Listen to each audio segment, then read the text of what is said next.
Kung ikaw ay naniniwala dahil sabi sa impormasyon, ikaw ay Katoliko, dapat pagbahagi ng Biblia, papaniwalaan mo.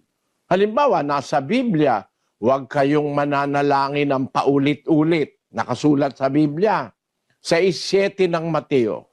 At sa pananalangin ninyo ay huwag ninyong gamitin ang walang kabuluhang paulit-ulit na gaya ng ginagawa ng mga hentil sapagkat iniisip nilang dahil sa kanilang maraming kasasalita ay didinggin sila.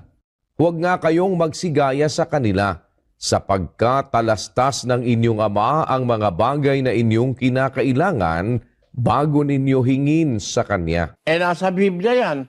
Pag nasa Biblia, kapatid, dapat maniwala ka.